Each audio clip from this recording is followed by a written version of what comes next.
আল্লাহ পাক রব্বুল আলামিন বান্দা যদি গুনাহ করে তাহলে তার সমস্ত গুনাহকে maaf করে দেন, বলেন সুবহানাল্লাহ। যদি শিরিক করে শিরিকের গুনাহ আল্লাহ maaf করেন না। আল্লাহ তাআলা শিরিক করলে তাকে সরাসরি জাহান্নামের মধ্যে পাঠিয়ে দেন, বলেন নাউজুবিল্লাহ। হযরতে লোকমান তার সন্তানকে প্রথম শিক্ষা দিলেন কি? শিরিক করিও না, শিরিক করিও না। শিরিক হলো ওয়াজউস শাইই ফি গায়রি মুহাল্লিহি। শিরিক হলো জুলুম, শিরিক করা জুলুম। আর জুলুম হলো ওয়াজউস শাইই ফি গায়রি মুহাল্লিহি। যাকে আল্লাহ মানা দরকার, যাকে ইলাহ মানা দরকার, তাকে ইলাহ না মাইনা অন্যকে ইলাহ মানা, অন্যের সামনে দাঁড়ায় রমো রমো রমো রমো বইলা চিৎকার করা, তার সাথে খানা চাওয়া, তার সাথে রিজিক চাওয়া, তার সাথে ফসলের জমি চাওয়া শিরিক। আশিরকু সালাসাতু আকসামিন। শিরিক হলো 3 প্রকার। 1 নাম্বার হলো আশিরকু ফি উলুহিয়া। আল্লাহ তাআলার উলুহিয়াতের মধ্যে আল্লাহ তাআলার যে বড় শান, বড় ক্ষমতা, আল্লাহ তাআলার উলুহিয়াতের মধ্যে শিরিক করা। যেমন ইহুদিরা শিরিক করছে। ইহুদিরা বলে উযাইর ইবনুল্লাহ, তারা হযরত উযাইরকে আল্লাহর বেটা মানে বলে নাউজুবিল্লাহ। আল্লাহ তাআলা কুল হুয়াল্লাহু আহাদ আল্লাহুস সামাদ লাম ইয়ালিদ ওয়া লাম ইউলাদ। আল্লাহ পাক রব্বুল আলামিন কারো থেকে জন্ম নেয় নাই, আল্লাহ তাআলা থেকেও কেউ জন্ম নেয় নাই, বলেন আল্লাহু আকবার। আল্লাহ তাআলা কারো কাছ থেকে জন্ম নেয় নাই, যার কারণে ইহুদিরা তারা হযরত উযাইরকে আল্লাহর বেটা মানে, যার কারণে তারা কাফের। যত ইবাদত করুক তারা জাহান্নামে যাবে, জান্নাতে যেতে পারবে না। তারপরে হলো আল্লাহ তাআলার ইবাদতের মধ্যে শিরিক করা, শিরিক ফিল ইবাদাহ। আল্লাহ তাআলার ইবাদতের ক্ষেত্রে শিরিক করা। তো হযরতে লোকমান ছিলেন ওই হাবশা দেশের বাসিন্দা, কালো, তিনার বর্ণটা অনেক কালো, তিনার অবস্থান হলো গোলাম, নাকটা ছিল চ্যাপ্টা, নাকটা ছিল মোটা, তিনার ঠোঁটগুলা ছিল মোটা মোটা। আল্লাহু আকবার, দেখতে মানুষটা খাটো ছিল। তাফসিরে ইবনে কাসিরের মধ্যে আসছে খাটো ছিল। পেটটা ছিল বড়, পাগুলা ছিল ছোট ছোট। হযরতে লোকমান যখন হাসতেন তখন তিনার শুধুমাত্র দাঁতগুলা দেখা ছাড়া আর অন্য কিছু দেখা যাইতো না। এত কালো ছিল। সামাজিকভাবে তার কোনো মর্যাদা ছিল না, দৈহিক সৌন্দর্যের দিকে তার কোনো মূল্যায়ন ছিল না, কোনো সৌন্দর্য ছিল না। তারপরেও হযরতে লোকমান এত দামি কিভাবে হইলেন? মালিকের হুকুম মতে চলছে, কিন্তু একটা মুহূর্তের জন্য মালিকের নাফরমানি করে নাই, বলেন সুবহানাল্লাহ। আসল মালিক যে আল্লাহ পাক রব্বুল আলামিন, আল্লাহ পাক রব্বুল আলামিনের কোনো নাফরমানি লোকমানের দ্বারা হয় নাই, যার কারণে এত মুহাব্বত করছে আল্লাহ পাক রব্বুল আলামিন তার নামে সূরা নাজিল করে দিয়েছেন, বলেন সুবহানাল্লাহ। হযরতে লোকমান হাকিম, আল্লাহ তাআলা তিনাকে হাকিম নামে ভূষিত করেছেন। হাকিম মানে হলো অনেক জ্ঞানের অধিকারী, যিনি অনেক প্রজ্ঞার অধিকারী। হযরতে লোকমান আলাইহিস সালাতু সালাম যখন কথা বলতেন তখন শত শত মানুষ তার সামনে বৈশা শুনতো, গোলাম মানুষ। তিনার কথার মধ্যে এত জাদু থাকতো, এত উপদেশ থাকতো, এত মধুরতা থাকতো।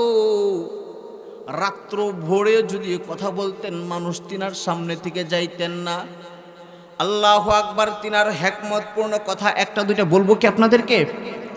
হযরতে লোকমান আলাইহিস সালাতু ওয়াসসালাম এত প্রজ্ঞার অধিকারী ছিলেন। লোকমানকে লোকমানের মালিক বলে, ও লোকমান, তুমি যাও তো দেখি এই যে ছাগলটা বাদাই করা আছে, ওই ছাগলটাকে জবাই কইরা তার থেকে সবচাইতে, ছাগলের মধ্যে সবচাইতে দামি যে 2টা টুকরা আছে ওইটা আমার কাছে নিয়ে আসো। হযরতে লোকমান মালিকের আদেশ পালন করার জন্য চলে গেলেন। গিয়া তিনি ওই ছাগলটাকে জবাই করলেন। জবাই কইরা ছাগলের জিহ্বাটাকে আর তার কলবের যে গোশতের টুকরাটা ওইটা মালিকের কাছে নিয়ে আসলেন, বলেন সুবহানাল্লাহ। তারপরে মালিক ছাগলটাকে পরীক্ষা করার জন্য তার কথার মধ্যে কি মধু আছে, তার জ্ঞানের মধ্যে কি প্রখরতা আছে যাচাই করার জন্য লোকমানের মালিক বলেন, ও লোকমান, আরেকটা ছাগল আছে, ওই ছাগলটাকেও তুমি জবাই করে ওই ছাগলের মধ্য থেকে সবচাইতে দামি দুইটা অঙ্গ তুমি নিয়ে আসো।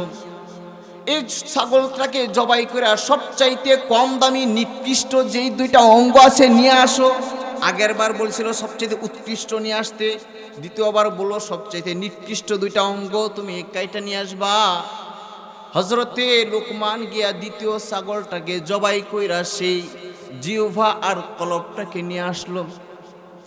মালিক আশ্চর্যান্বিত হয়ে জিজ্ঞাসা করে, ও লোকমান, তোমাকে আগের বার বললাম যে তুমি গিয়া সবচাইতে উৎকৃষ্ট মানের দুইটা অঙ্গ কেটে নিয়ে আসো, তুমি জিহ্বা আর অন্তর কলবের গোশতটাকে আনলা। এখন তোমাকে বললাম সবচাইতে নিকৃষ্ট দুইটা অঙ্গ কেটে নিয়ে আসার জন্য, এখনো তো দেখলাম তুমি সেই জিহ্বাটাকে আর কলবের গোশতটাকে কেটে নিয়ে আসলা। এটার কারণ কি? এটার ভিতরে তোমার কি হিকমত? হযরতে লোকমান হাকিম বলেন, মালিক সাহেব, এই যে দুইটা অঙ্গ জিহ্বা আর কলবের গোশতের টুকরাটা, একজন মানুষের যদি ওই জিহ্বা আর কলবটা শুদ্ধ হয়ে যায়, একজন মানুষের যদি জিহ্বা আর কলবটা সুন্দর হয়ে যায়, তাহলে ওই মানুষের চাইতে সুন্দর মানুষ আর পৃথিবীর মধ্যে হইতে পারে না। সুতরাং যেই দুইটা অঙ্গের মাধ্যমে সে এত দামি হইল, এই দুইটা অঙ্গ তার মধ্যে সবচেয়ে বেশি দামি হবে, এই জন্য আমি এই দুইটাকে এনেছি। আবার পক্ষান্তরে যদি এই দুইটা অঙ্গ যদি কারো খারাপ হয়ে যায়, জিহ্বাটা যদি খারাপ হয়ে যায়, তার কলবটা যদি খারাপ হয়ে যায়, তাহলে ওই মানুষটার মতো নিকৃষ্ট মানুষ আল্লাহর জমিনের মধ্যে আর কেউ হবে না। এই জন্য আমি প্রথমবার আনছি জিহ্বা আর কলব, কারণ এটা সবচাইতে বেশি দামি। যদি মানুষটা ভালো হয়ে যায়, এই দুইটা অঙ্গ যদি ভালো হয়ে যায়, তাহলে এটাই সবচেয়ে বেশি দামি। দ্বিতীয়বার আমি সবচাইতে নিকৃষ্ট বোঝানোর জন্য এই কলব আর জিহ্বাটা যদি খারাপ হয়ে যায়, তাহলে এর চাইতে নিকৃষ্ট অঙ্গ আর হইতে পারে না, এই জন্য আমি এটা এনেছি। মালিক চিন্তা করলো, হায় হায়, বাস্তবে তো ওর ভিতরে অনেক বুদ্ধি আছে, যা যা যা যা তোকে আজাদ করে দিলাম। বলেন সুবহানাল্লাহ। মালিকে গোলামকে হযরতে লোকমানকে আজাদ করে দিছে। এখন লোকমান স্বাধীন। আগে তো মালিকের সমস্ত কাজ করার পরে মানুষকে নসিহত শোনাইতো, কিন্তু এখন লোকমান স্বাধীন হয়ে গেছে। এখন লোকমান সারা দিন রাত শুধু মানুষকে ওয়াজ নসিহত করে বেড়াই। বলেন সুবহানাল্লাহ। এমন ভাবে একদিন মনে করেন এরকম লাহুন্দি গ্রামের মধ্যে একটা মজমার আয়োজন হয়েছে। মজমার আয়োজন হওয়ার পরে লোকমান তার হিকমত পূর্ণ বয়ান করতেছে। হিকমত পূর্ণ বয়ান চলাকালে দূর থেকে একজন মানুষ দেখে, হাই হাই, এটা তো দেখতে আমার বন্ধু লোকমানের মতো মনে হয়। বলেন সুবহানাল্লাহ। হাই হাই, এটাকে দেখতে তো তার চেহারাটা আমার বন্ধু লোকমানের মতো মনে হয়। আস্তে আস্তে কাছে যেতে চায়, কিন্তু কাছে যায় না। কারণ কিছু কিছু মানুষ আছে না গ্রামের মাঝে, ছোটকালে একসাথে বকরি চড়াইছে, একসাথে নদীতে মাছ মারছে, কিন্তু ভাগ্যের চাকার গুণে সে বড় ম্যাজিস্ট্রেট হয়ে গেছে, ভাগ্যের চাকার গুণে সে বড় এমপি হয়ে গেছে।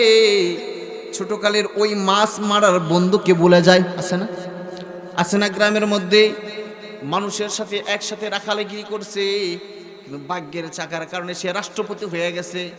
ওই ছোটকালের বাল্যকালের বন্ধুকে ভুলে যায়। আছে না? লোকমানের বন্ধু তাকায় দেখলো, হায় হায়, এটা তো আমার বন্ধু লোকমানের মতো দেখা যায়। বলেন সুবহানাল্লাহ। এক পা আগায় আর এক পা পিছে যায়। না জানি এত মানুষের সামনে যদি পরিচয় দে, যদি আমাকে অস্বীকার করে বসে, তাহলে কি আমি শরম পায়া যাইব বা ধমক কত দিতে পারে। এক পা সামনে যায় আর এক পা পিছায়, এভাবে আস্তে আস্তে হাঁটি হাঁটি পা পা করে করে হযরতে লোকমানের কাছে চলে আসছে। আয়েশা বলে, বন্ধুরে, ও ভাই, আপনাকে তো আমার বন্ধুর মতো দেখা যায়। বলেন সুবহানাল্লাহ। আচ্ছা, তুমি কি আমার সেই বন্ধু নাকি? যেই বন্ধু একসাথে জঙ্গলার মধ্যে বকরি চড়াইতাম, তুমি কি সেই লোকমান নাকি? হযরতে লোকমান আলাইহিস সালাম বলে, হ্যাঁ আমি তো সেই লোক। সুবহানাল্লাহ বলেন। কারণ আল্লাহর ওলিরা পিছনের অবস্থা বলে না, আল্লাহর ওলি যারা হয় তারা পিছনের অবস্থাকে স্মরণ রাখে। আমি গোলাম ছিলাম এটা স্মরণ রাখে। আর যেগুলা বদমাইশ টাইপের হয়, খারাপ হয়, নাস্তিক টাইপের হয়, ওগুলা পিছনের অবস্থা ভুলে যায়। মা মানুষের বাড়ি বাড়ি কাজ করে করে সন্তানদেরকে খাওয়ায় বড় করছে, এখন সে খুঁটি হয়ে গেছে, মানুষকে মানুষই মনে করে না, আছে না? মানুষকে মানুষই মনে করে না। কিন্তু আল্লাহর ওলিরা তো এরকম না। বন্ধু দেখছে হাজার হাজার মানুষের সামনে বন্ধু পরিচয় দিয়েছি, হায় হায় তুমি কি আমার ওই বাল্যকালের বন্ধু নাকি? হ আমি তোমার ওই বাল্যকালের বন্ধু। বন্ধু জিজ্ঞাসা করে, ও লোকমান, লোকমান তুমি কি গুণের কারণে এত বড় মর্যাদার অধিকারী হইলা?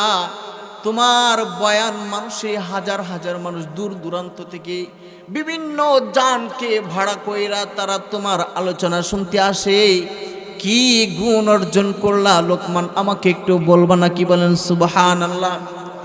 হযরতে লোকমান বলে, বন্ধুরে আমি এমন কিছু গুণ ফলো করি, এই গুণগুলা যদি তুমি পালন করো তাহলে তোমাকেও আল্লাহ তাআলা এই গুণে গুণান্বিত করে দিবেন। বলেন সুবহানাল্লাহ। লোকমানের সেই গুণগুলা বলবো কি আপনাদেরকে? আমল করবেন? আমল করবেন? সবাই হাত তুলে বলেন ইনশাআল্লাহ। আল্লাহকে একটা ডাক দেন, আল্লাহু আকবার, নারায়ে তাকবীর, আল্লাহু আকবার। লোকমানে হাকিমের বন্ধু বলে, বন্ধু তুমি আমাকে গুণগুলা বলে দাও।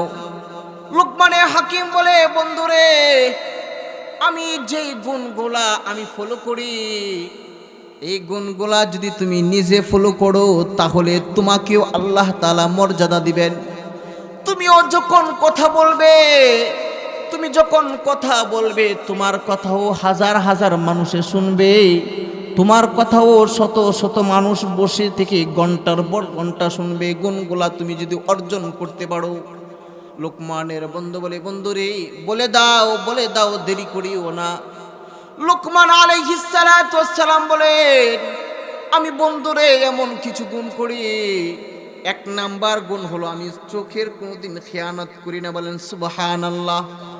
আমার সামনে দিয়া কত রূপসী, কত সুন্দরী মহিলা আমার সামনে দিয়ে হেঁটে যায়, কত রং বের পোশাক পরে, কত আবেদনময় পোশাক পরে আমার সামনে দিয়ে চলে যায়, কিন্তু আমি কখনো তার দিকে চোখ তুলে তাকাই না। আমি আমার নজরকে হেফাজত করি, এক নাম্বার গুণ। দুই নাম্বার গুণ হলো বন্ধুরে আমি আমার জবানের হেফাজত করি, জবান দ্বারা কোনোদিন গীবত করি না, শিকায়াত করি না। আছে না? কত মানুষ আছে গ্রামের মুরব্বী, কাজ নাই কাম নাই কিচ্ছু নাই, সাইস্টলে বসে হুদায় খালি মানুষের নামে গীবত, হুদায় গীবত। এই গীবতের কারণে মুরব্বী যা নামাজ পড়ছিল, যা ইবাদত করছিল, সব ইবাদত ওর আমল নামে গিয়ে যার গীবত করতেছে তার আমল নামে জমা হইতেছে। অনর্থক গীবত করে সময় নষ্ট করে এরকম লোক মনে কম আছে? আপনাদের এখানে কম? সব এলাকার মধ্যে আছে।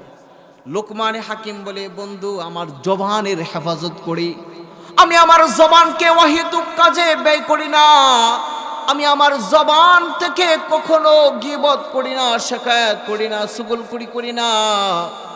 কারণ রাসূল সাল্লাল্লাহু আলাইহি ওয়াসাল্লাম বলেছেন, সরকারে দু আলম বলেছেন, যেই ব্যক্তি মাইয়াজমান লিমা বাইনা লিহিয়াইহি ওয়া মা বাইনা রিজলাইহি আজমান লাহুল জান্নাহ। জোরে জোরে বলেন সুবহানাল্লাহ। আল্লাহর রাসূল সাল্লাল্লাহু আলাইহি সাল্লাম বলেন, যেই ব্যক্তি তার এই জিহ্বা নামক নরম গোশতের টুকরার ব্যাপারে আমার কাছে জিম্মাদারি নিবে এবং তার লজ্জায় স্থানকে হেফাজতের ব্যাপারে জিম্মাদারি নিবে, আমি স্বয়ং নবী তাকে জান্নাতে নেওয়ার জিম্মাদারি নিয়ে নিবে। বলেন সুবহানাল্লাহ। হযরতে লোকমান বলে, বন্ধু আমি কখনো আমার এই জিহ্বাকে আমি অহেতুক কাজে আমি আমার এই জিহ্বাকে ব্যবহার করি না, আমি জিহ্বাকে হেফাজত করি। এই জিহ্বার মাধ্যমে আমি কখনো মিথ্যা কথা বলি না, আমি এই জবানের মাধ্যমে কখনো গীবত করি না। বন্ধুরে, আমার আরেকটা গুণ হলো, 3 নম্বর গুণ হলো, আমি কখনো মেহমানের সাথে খারাপ আচরণ করি না, আমি মেহমানের সাথে সুন্দর আচরণ করি।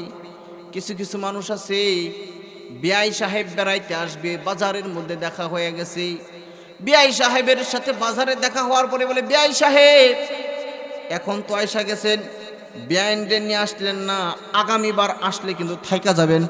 কি বলে? আগামীবার আসলে থাইকা যাইবেন। তার মানে হলো এখন যে আসছেন এখন আপনাকে থাকার অনুমতি নাই। এরকম আছে কিনা? মেহমানদারি করনেওয়ালা আছে কিনা?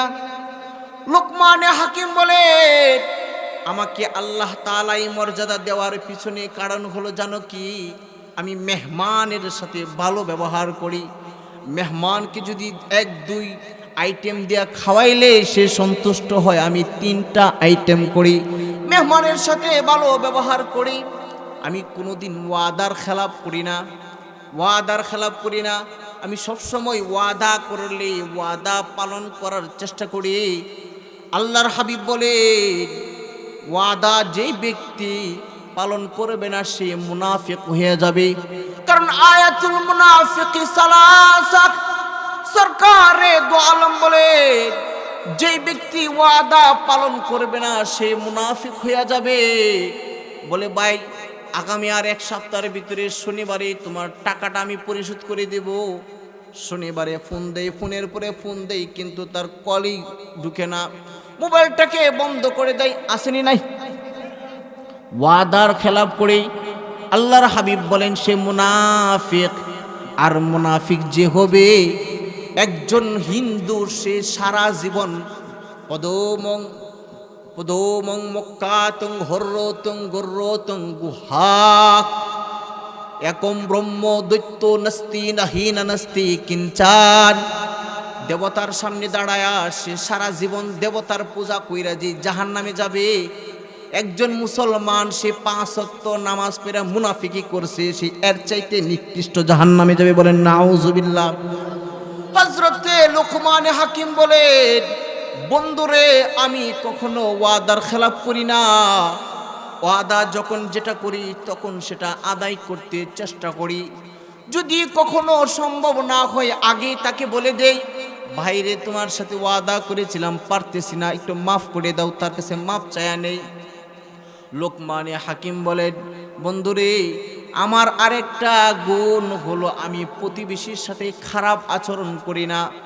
কত মানুষ সমাজের মধ্যে দেখবেন, এক প্রতিবেশীর বাড়ির গাছের ডালের পাতাটা আরেক বাড়ির মধ্যে পড়লে আগুন পানির সম্পর্ক হয়ে যায়, আছে না? আপনাদের দিকে মনে কম এগুলা। এক লাইল যদি আপনার মনে করেন একটা লাইল দিয়ে যদি হাইটা যায়, একটু যদি দানের আগার সাথে বাড়ি লাগে, একবারে আগুন পানি সম্পর্ক হয়ে যায়। কিন্তু লোকমানে হাকিম বলেন, আমি প্রতিবেশীর সাথে ভালো ব্যবহার করি। প্রতিবেশী আমার সাথে খারাপ আচরণ করলেও তার সাথে আমি ভালো আচরণ করি। এই সমস্ত গুণের কারণে আল্লাহ পাক রব্বুল আলামিন এই মর্যাদা আমাকে দান করেছেন। বলেন সুবহানাল্লাহ। এই সেই লোকমানে হাকিম, যার কথা শোনার জন্য হাজার হাজার মানুষ উপস্থিত, শত শত মানুষ সামনে উপস্থিত হয়ে যায়। এই লোকমানের নামে আল্লাহ তাআলা একটা সূরা নাজিল করে দিয়েছেন। কেন নাজিল করছেন? লোকমানে হাকিম তিনি তার সন্তানকে ডাক দিছেন, সন্তানকে ডাক দিছেন লোকমানে হাকিম ডাক দিয়া বলে, বাবারে আসো, কাছে আসো, কিছু উপদেশ দেই, নসিহত করি। সন্তানকে নসিহত করা প্রয়োজন আছে কিনা? আর আমরা আমাদের কাজ হলো সন্তানের সাথে বাবার আগুন পানির সম্পর্ক হয়। একটু যদি পান থেকে চুন কষে যায় তাহলে বাবার মেজাজের কারণে সন্তান বাড়িতে উঠতে ভয় পায়, বাবাকে আজরাইলের মতো ভয় পায়, এমন আছে না নাই? কিন্তু কোরআন আপনাকে এটা শিখায় নাই। লোকমানে হাকিমের ঘটনার মাধ্যমে, উপদেশের মাধ্যমে আল্লাহ তাআলা সারা পৃথিবীর মানুষকে জানায় দেয়, ও পৃথিবীর মানুষ, তোমরা সন্তানদের সাথে খারাপ আচরণ করো না। বৃদ্ধাকালে অবজেকশন দেয়, হুজুর সন্তান আমার কথা শুনে না, সন্তান আমি একদিকে বললে সন্তান আরেক দিকে চলে যায়, আমার কথা শুনে না, আমাকে কামাই রোজগার করে টাকা দেয় না। আরে বাবা, তুমি তোমার সন্তানের হক আদায় করছো নি? সন্তান তোমার কাছে যেই পাওনা ছিল ওই পাওনা তুমি আদায় করছো নে? লোকমান হাকিম তিনার সন্তানকে ডাক দিছে, ডাক দিয়া কিছু উপদেশ দিছে। উপদেশগুলা আল্লাহর কাছে এত প্রিয় লেগেছে, আল্লাহ পাক রব্বুল আলামিন স্বয়ং ওই শব্দ দিয়েই কোরআনের মধ্যে ঢুকায় দিয়েছেন। বলেন সুবহানাল্লাহ। আল্লাহর কি কোনো জ্ঞানের অভাব আছে নাকি? লোকমানে হাকিমের কাছ থেকে জ্ঞানকে ধার নিতে হবে এরকম নাকি আল্লাহ তাআলা এরকম না। কিন্তু পৃথিবীবাসীর আকর্ষণ বাড়ানোর জন্য লোকমান তার সন্তানকে যে উপদেশগুলা দিছে স্বয়ং সেই উপদেশগুলা হুবহু কোরআনের মধ্যে তুলে দিয়েছেন। বলেন সুবহানাল্লাহ। হযরতে লোকমান তার সন্তানকে আল্লাহ তাআলা বলতেছেন, وَإِذْ قَالَ لُقْمَانُ لِابْنِهِ وَهُوَ يَعِظُهُ يَا بُنَيَّ لَا تُشْرِكْ بِاللَّهِ। স্মরণ করুন যখন লোকমান তার সন্তানকে বললেন উপদেশ দেওয়ার জন্য, ইয়া বুনাইয়া, সন্তানকে উপদেশ দেওয়ার জন্য সন্তানকে কাছে ডাকছে, কাছে ডাইকা কুলের সাথে মিশাইছে। এ বাবা, একটু কল্পনা করে দেখেন আপনি আপনার সন্তানকে কোনোদিন কুলের মধ্যে নিছেন কিনা? বড় হওয়ার পরে ছোটকালে তো সবাই সন্তানকে মোহাব্বত করে, কিন্তু সন্তান যখন বড় হয়ে যায় এলোমেলো চলতে শুরু করে, আপনি একটু চিন্তা করে দেখেন আপনি আপনার সন্তানকে কখনো কুলে জড়াইছেন কিনা? এরকম অনেকই হয় না। লোকমান হাকিম তার সন্তানকে কুলে জড়াইছে, কুলে জড়ায়া বুকের সাথে মিশায়া দেখেন কত সুন্দর করে বলতেছি, ইয়া বুনাইয়া। আল্লাহু আকবার বলেন, জোরে বলেন আল্লাহু আকবার। লোকমান হাকিম তার সন্তানকে কুলে জড়ায় বলতেছি, ইয়া বুনাইয়া। যারা আরবি বুঝেন তারা বুঝবেন। লোকমান হাকিম তার সন্তানকে বলে ইয়া বুনাইয়া, শব্দটা মূলত ছিল ইয়া ইবনি, এ আমার ছেলে, ইয়া ইবনি আমার ছেলে, শব্দটা মূলত এমন ছিল, কিন্তু শব্দটাকে মুসাগগার বানানো হয়েছে, তাসগীর করা হয়েছে। তাসগীর করে ডাক দিছে, ইয়া বুনাইয়া, ও আমার কলিজার টুকরা সন্তান, আমার কুলে আসো। বলেন সুবহানাল্লাহ। কলিজার টুকরা সন্তান বলে যদি সন্তানকে বাবা ডাক দেই, সন্তানের কলিজাটা বড় হয়ে যায়। সন্তান আদরে স্নেহে বাবাকে জড়ায় ধরে। হযরতে লোকমান তার সন্তানকে ডাক দিতেছে, ইয়া বুনাইয়া, ও আমার কলিজার টুকরা সন্তান, লা তুশরিক বিল্লাহ। আল্লাহু আকবার বলেন। লোকমান বলেন, একজন বাবার পক্ষ থেকে সবচাইতে গুরুত্বপূর্ণ শিক্ষা হলো সন্তানকে শিরিকের শিক্ষা দিবে, শিরিক থেকে মুক্ত থাকার শিক্ষা দিবে। লোকমানে হাকিম তার সন্তানকে ডাক দিয়ে বলে, ও আমার কলিজার টুকরা সন্তান, তুমি আল্লাহর সাথে শিরিক করিও না। বলেন সুবহানাল্লাহ। সন্তান রে, যদি শিরিক করো তাহলে তুমি জাহান্নামের মধ্যে চলে যাইবা।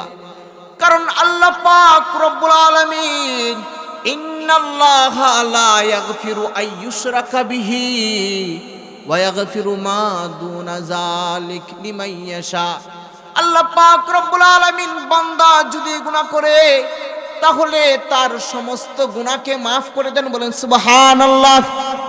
যদি শিরিক করে শিরিকের গুনাহ আল্লাহ maaf করেন না।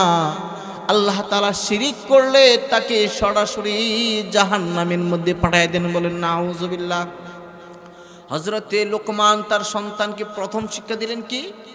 শিরিক করিও না, শিরিক করিও না। শিরিক হলো ওয়াজউস শাইই ফি গায়রি মুহাল্লিহি। শিরিক হলো জুলুম, শিরিক করা জুলুম। আর জুলুম হলো ওয়াজউস শাইই ফি গায়রি মুহাল্লিহি। যাকে আল্লাহ মানা দরকার, যাকে ইলাহ মানা দরকার, তাকে ইলাহ না মাইনা অন্যকে ইলাহ মানা। অন্যের সামনে দাঁড়ায় রম রম রম রম বইলা চিৎকার করা, তার সাথে খানা চাওয়া, তার সাথে রিজিক চাওয়া, তার সাথে ফসলের জমি চাওয়া, শিরিক। আশিরকু সালাসাতু আকসামিন, শিরিক হলো 3 প্রকার। 1 নাম্বার হলো আশিরকু ফি উলুহিয়া, আল্লাহ তাআলার উলুহিয়াতের মধ্যে আল্লাহ তাআলার যে বড় শান, বড় ক্ষমতা, আল্লাহ তাআলার উলুহিয়াতের মধ্যে শিরিক করা। যেমন ইহুদিরা শিরিক করছে। ইহুদিরা বলে উযাইর ইবনুল্লাহ, তারা হযরত উযাইরকে আল্লাহর বেটা মানে বলে নাউযুবিল্লাহ। আল্লাহ তাআলা কুল হুয়াল্লাহু আহাদ আল্লাহুস সামাদ লাম ইয়ালিদ ওয়া লাম ইউলাদ, আল্লাহ পাক রব্বুল আলামিন কারো থেকে জন্ম নেয় নাই, আল্লাহ তাআলা থেকেও কেউ জন্ম নেয় নাই। বলেন আল্লাহু আকবার। আল্লাহ তাআলা কারো কাছ থেকে জন্ম নেয় নাই, যার কারণে ইহুদিরা তারা হযরত উযাইরকে আল্লাহর বেটা মানে, যার কারণে তারা কাফের, যত ইবাদত করুক তারা জাহান্নামে যাবে, জান্নাতে যেতে পারবে না। তারপরে হলো আল্লাহ তাআলার ইবাদতের মধ্যে শিরিক করা, শিরিক ফিল ইবাদাহ, আল্লাহ তাআলার ইবাদতের ক্ষেত্রে শিরিক করা। মানুষে সিজদা তার কপালটাকে ঝুঁকাবে একমাত্র আল্লাহর সামনে। বলেন কার সামনে? এ মুসলমান, একটু আল্লাহর নামটা মুহাব্বতের সাথে নেন, আল্লাহু আকবার। লা ইলাহা ইল্লাল্লাহ সুবহানাল্লাহ ওয়ালহামদুলিল্লাহ। মুসলমানের মাথা কার সামনে ঝুঁকবে বলেন? একমাত্র আল্লাহর সামনে ঝুঁকবে। এখন কোন মুসলমান যদি আল্লাহর সামনে মাথা না ঝুঁকায়া সে যদি কোনো পীর বাবার সামনে মাথা ঝুঁকায়, ঈমান থাকবে না যাবে? আপনারা আসতে বলতেছেন, আপনার দিকে মনে পীরের প্রভাব বেশি মনে হয় নাকি? যদি কেউ আল্লাহর সামনে শিরিক করা বাদ, আল্লাহর সাথে অন্য আল্লাহর সামনে সিজদা বাদ দিয়া কোনো পীরের সামনে সিজদা দেয়, সে যত বড় বন্ড পীরে দাবি করুক না কেন, যত বড় বাবাই দাবি না করুক না কেন, সাথে সাথে তার ঈমানটা চলে যাবে। বলেন নাউযুবিল্লাহ। আল্লাহ তাআলার ইবাদতের ক্ষেত্রে কাউকে শরীক করা যাবে না, কারণ আল্লাহ পাক রব্বুল আলামিন শিরিকের গুনাহ মাফ করেন না। স্বয়ং নবীকে বলতেছেন লাইন আশরাকতা, নবী গো, আপনি যদি আল্লাহর সাথে ইলাহ হিসাবে অন্য কাউকে শরীক করেন, লা ইয়াহবাতান্না আমালুকা, আপনার সমস্ত আমল বাতিল হয়ে যাবে। বলেন নাউযুবিল্লাহ।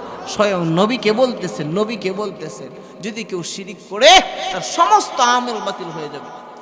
আল্লাহ পাক রব্বুল আলামিন আরো শক্ত করে বলেন, ইন্নাহু মাইয়ুশরিক বিল্লাহ, যে আল্লাহর সাথে শিরিক করবে, ফাকাদ হাররামা আলাইহিল জান্নাহ, আল্লাহ পাক রব্বুল আলামিন তার উপর জান্নাতকে হারাম করে দেন। ওয়া মাওয়াহুন নার, আর তার ঠিকানা হবে জাহান্নাম, তার চিরস্থায়ী ঠিকানা হবে জাহান্নাম। সে যত বড়ই পালোয়ান হোক না কেন, যত বড়ই নেতা হোক না কেন, তার চিরস্থায়ী ঠিকানা হবে জাহান্নাম। এই জন্য আল্লাহ তাআলার সাথে কাউকে শিরিক করা যাবে না। শিরিক ফিল কুদরত করা যাবে না। রিজিকের মালিককে বলেন, একটু জোরে বলেন, আরো জোরে বলেন, কে রিজিক দেয়? আল্লাহ। এখন আপনি দোকানটা খুলছেন, দোকান খোলার পরে একজন আসছে, আয়সা বলে, ভাই সকালবেলায় বাড়ি থেকে বাইর হয়ে গেছি, মাইনি ব্যাগ আনতে মনে নাই, বাইরে আমাকে 100 টাকার সদাই তুমি বাকিতে দাও, আমি খুব বিপদের মধ্যে পড়ে গেছি, বাইরে তুমি আমাকে 100 টাকা বাকিতে দাও। এখন দোকানদারে কয়, তোরে যদি এখন বাকি দিই সারাদিন আমার লোকসান যাবে, বলে না? এরকম বলে না? শিরিক হয়ে যাবে মুসলমান। না জানার কারণে আপনার ঈমানটা ধ্বংস হয়ে গেল। এত যে ইবাদত করলেন, এত যে দান সদকা করলেন, এত ইতিমকে খাওয়ালেন, সমস্ত ইবাদত আপনার মুহূর্তের ভিতরে শেষ হয়ে গেল, শিরিক হয়ে গেল। রাস্তা দিয়ে বাড়ি থেকে বাহির হয়েছে, বাড়ি থেকে বাহির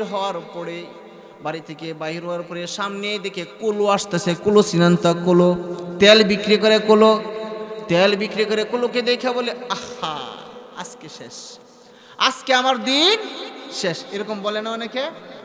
এই মুসলমান, ইমান নষ্ট হয়ে যাবে। এখানে আপনি যে বললেন আমার দিন শেষ, আজকে আমার কামাই রুজিতে বরকত হবে না। রিজিকের মালিক কে বলেন? রিজিক দেওয়ার মালিক আল্লাহ। আর আপনি কুলোকে দেখে আফসোস করতেছেন আজকে আমার রিজিক সম্পূর্ণ শেষ হয়ে গেল। তাহলে রিজিক দাতা আপনি কাকে বানাইলেন? কুলোকে রিজিক দাতা বানাইলেন, সাথে সাথে আপনার ঈমানটা নষ্ট হয়ে গেল। মুসলমান, এই জন্য সর্বহালতে আগে ঈমান শিখতে হবে। ঈমান শিক্ষা করার পরে আপনি যত ইবাদত করবেন ওই ইবাদত আপনার নাজাতের উসিলা হবে।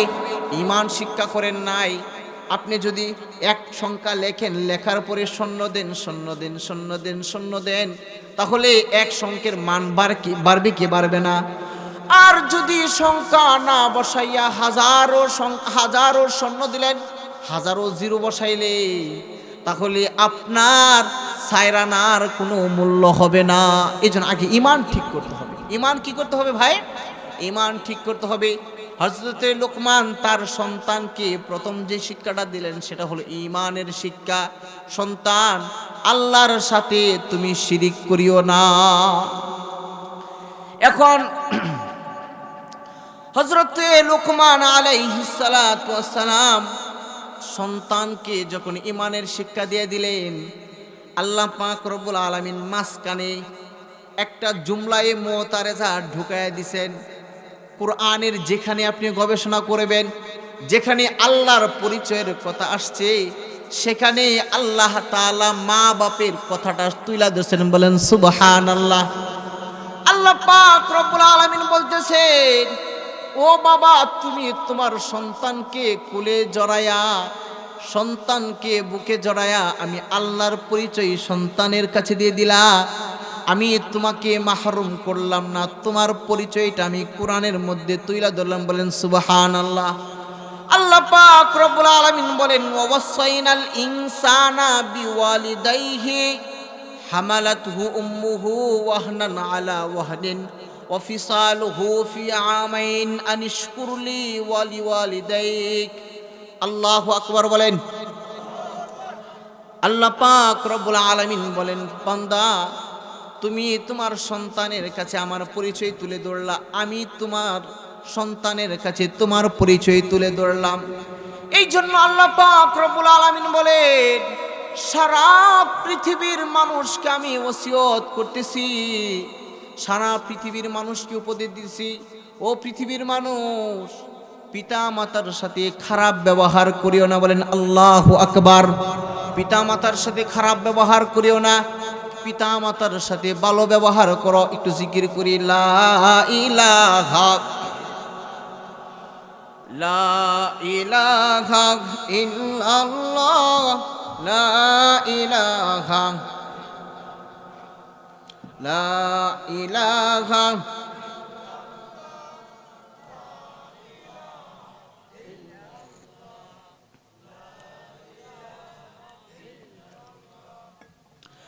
লা ইলাহা লা ইলাহা ইল্লাল্লাহ, লা ইলাহা ইল্লাল্লাহ।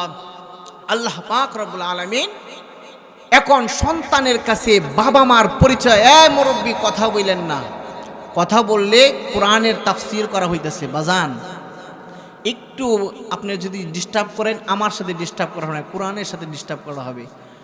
আর কুওয়াতে নেকি নাদারি বদমুকুন, ভালো কাজ করতে পারো না তো তুমি খারাপ কাজ করিও না, এটা একটা কথা আছে ফার্সিতে। এই জন্য ব্যাঘাত সৃষ্টি করবো না ইনশাআল্লাহ।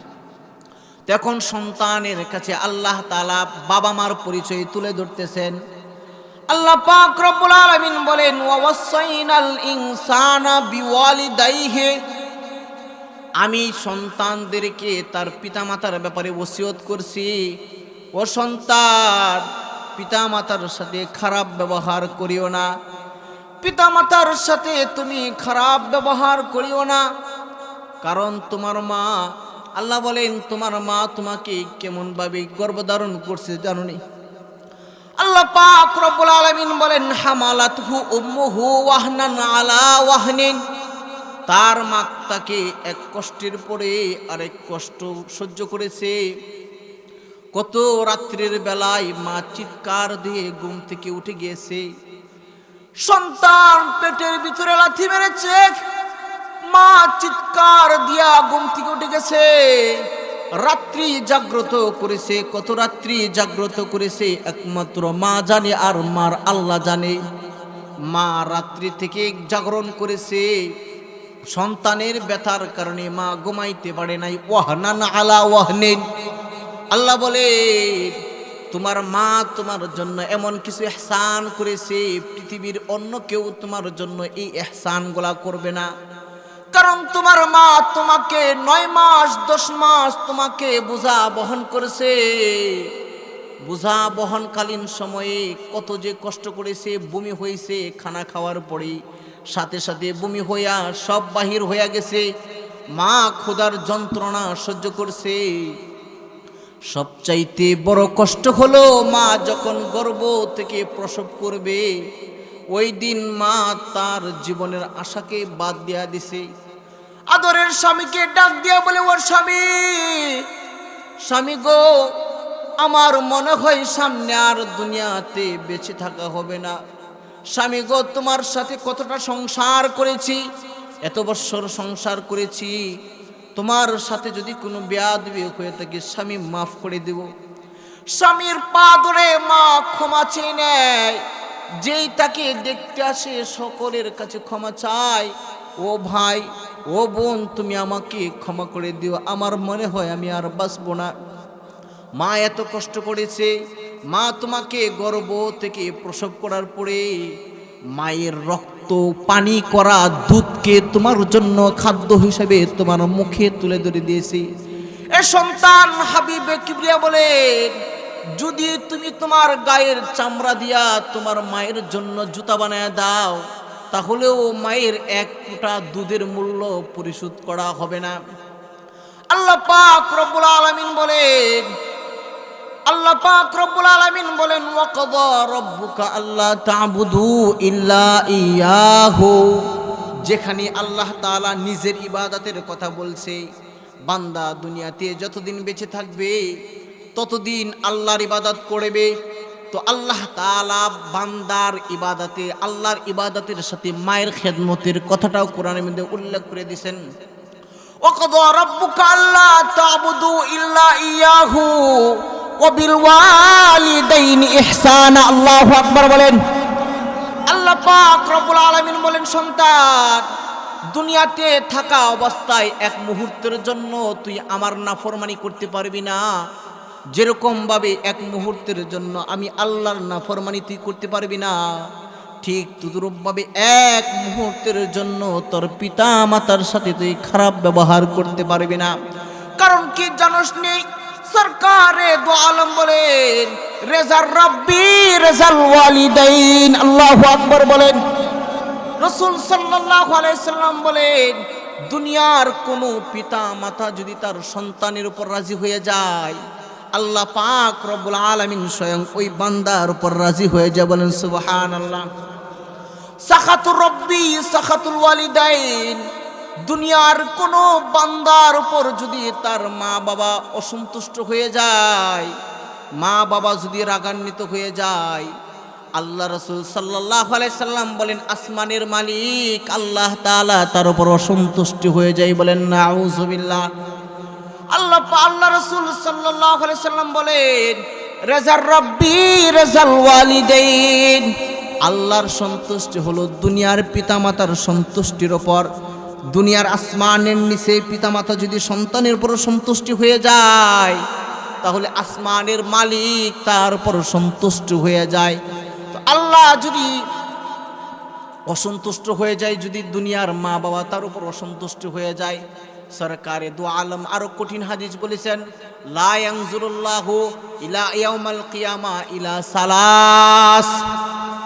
হাসরের ময়দানে যেদিন সকলে ইয়া নফসি ইয়া নফসি ইয়া নফসি বলতে থাকবে, সমস্ত নবীরা ইয়া নাফসি বলতে থাকবে।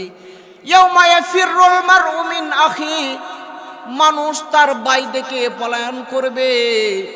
এমন কঠিন মুহূর্তের মধ্যে আল্লাহ পাক রব্বুল আলামিন 3 শ্রেণীর মানুষের দিকে দয়ার দৃষ্টিতে তাকাবেন না, বলেন নাউযুবিল্লাহ। এর মধ্যে একটা হলো আল আকুল ওয়ালিদাইন, সে হলো পিতা মাতাকে যে কষ্ট দিছে তার দিকে আল্লাহ তাআলা রহমতের দৃষ্টিতে তার দিকে তাকাবেন না। এই জন্য মুহতারামে হাজিরিন, যাদের পিতামাতা এখনো দুনিয়ার মধ্যে আছে, এখনো তার জান্নাতটা দুনিয়ার উপরে আছে, যদি পারো সন্তান তুমি তোমার মা বাবার খেদমত করে দুনিয়ার মধ্যে থাকা অবস্থায় জান্নাতটাকে নিজের নামে রেজিস্ট্রি করে নাও। কারণ স্যার তো আল্লাহ পাক রব্বুল আলামিন পিতা মাতার সাথে ভালো ব্যবহারের জন্য বলছেন। আবার পিতামাতা যদি কোনো শিরিকের দিকে দাবিত করে ওইটা মানা যাবে না, বলতেছেন ওয়া ইন জাহাদাকা আলা আন তুশরিকা বি মা লাইসা লাকা বিহি ইলমুন ফালা তুতিউহুমা।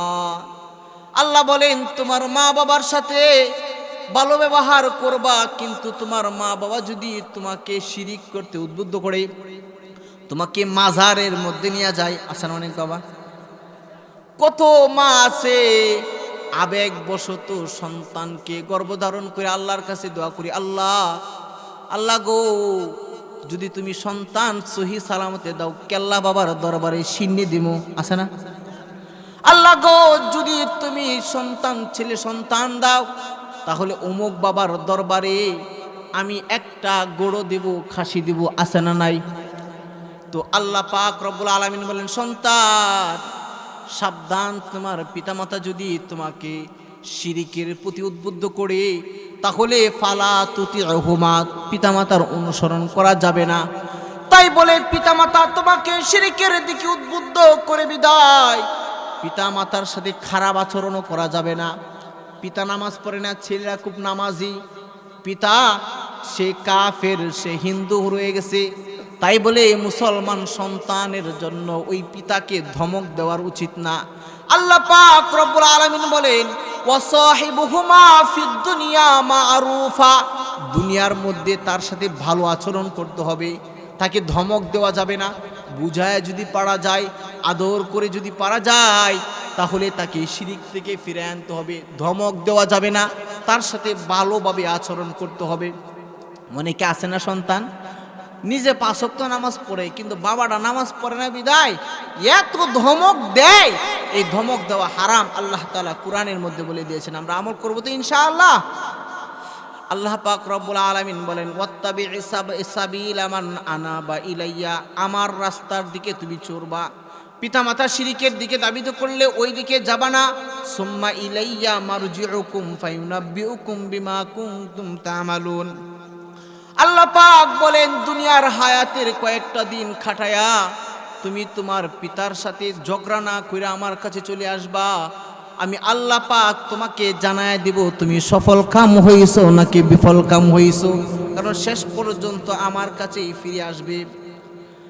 এখন সন্তান জিজ্ঞাসা করে, লোকমানে হাকিমের সন্তান জিজ্ঞাসা করে, ও আব্বাজান আমি যদি শিরিক না করি, আমি যদি কোনো ভালো কাজ করি, খুব ছোট ভালো কাজ করি, গোপনে করি, ওই ভালো কাজও কি আল্লাহ তাআলা সমবেত করবেন নাকি উপস্থিত করবেন নাকি? সন্তান জিজ্ঞাসা করে, ও আব্বা, ও আমার বাবাজান, আমি যদি কোনো খারাপ কাজ গোপন থেকে সংগোপনে একবারে নির্জনে কোনো খারাপ কাজ করি, তাহলে ওইটাও কি আল্লাহ তাআলা উপস্থিত করবেন নাকি হিসাবের দিনে?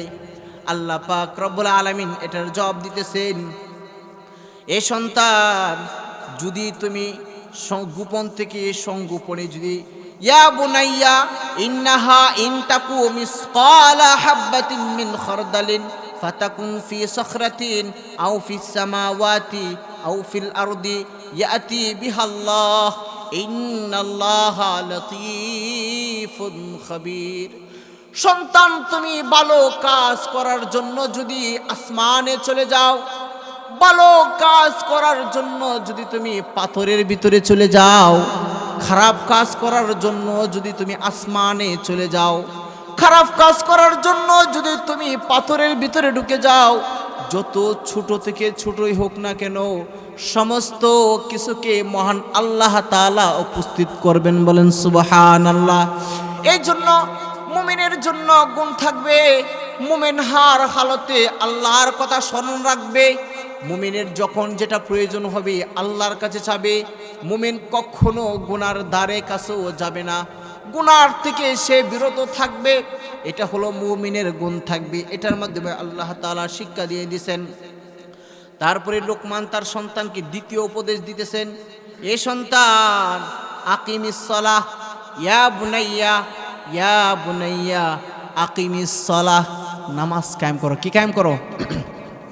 আজকে আপনি যে বাবা, আপনি কি আপনার সন্তানকে কখনো নামাজের জন্য উপদেশ দিছেন? দিলেও কিভাবে দিছি? যে আমরা নারে তাকবীর, নারে তাকবীর, প্রধান বক্তার আগমন, লাহুন্দিবাসীর পক্ষ থেকে নারে তাকবীর।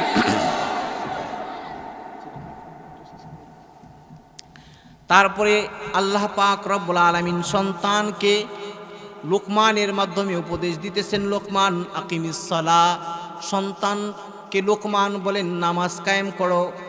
তারপরে আল্লাহ পাক রব্বুল আলামিন বলেন লোকমানের মাধ্যমে সারা পৃথিবীর মানুষকে জানায় দেয়, নিজে নামাজ পড়ে মসজিদের কোনায় শুধুমাত্র তাসবিহ জপলে হবে না। আল্লাহ পাক রব্বুল আলামিন সন্তানকে, লুকমান আলাইহিস সালাম সন্তানকে উপদেশ দেন, ওয়া'মুর বিল মারুফ ওয়ানহা আনিল মুনকার, সৎ কাজের আদেশ করবা, অসৎ কাজের নিষেধ করবা। সাথে সাথে দাওয়াতের আমল করতে গিয়া বিভিন্ন জায়গায় তোমার উপরে বিভিন্ন জুলুম হবে। ওয়াসবির আলা মা আসাবাক, তোমার উপরে যে বিপদ আসবে, যে জুলুম আসবে, ওই জুলুমের মধ্যে তুমি ধৈর্য ধারণ করবে। আল্লাহ পাক রব্বুল আলামিন, হুজুর চলে আসছে, বিশাল লম্বা আলোচনা, আমি আর আলোচনা দীর্ঘায়ু করব না। আমরা যেটুকু আলোচনা করতে পারলাম, হযরতে লোকমান আলাইহিস সালাতু ওয়াস সালাম তার সন্তানকে প্রথম শিক্ষা দিলেন শিরক করবা না, দ্বিতীয় শিক্ষা দিলেন নামাজ কায়েম করবা, তৃতীয় শিক্ষা দিলেন তুমি মানুষকে সৎ কাজের আদেশ দিবা। তারপরে উপদেশ দিলেন বিপদে আপদে সমস্ত ক্ষেত্রে আল্লাহর উপর কি করবা? ধৈর্য ধারণ করবা। আল্লাহর কাছে তাওয়াক্কুল করি। আল্লাহ পাক রব্বুল আলামিন এটার উপর আমল করে জীবন যাপন করার তৌফিক দান করে সকল বলে আমিন। ওয়া আখিরু দাওয়ানা আনিল হামদুলিল্লাহি রাব্বিল আলামিন।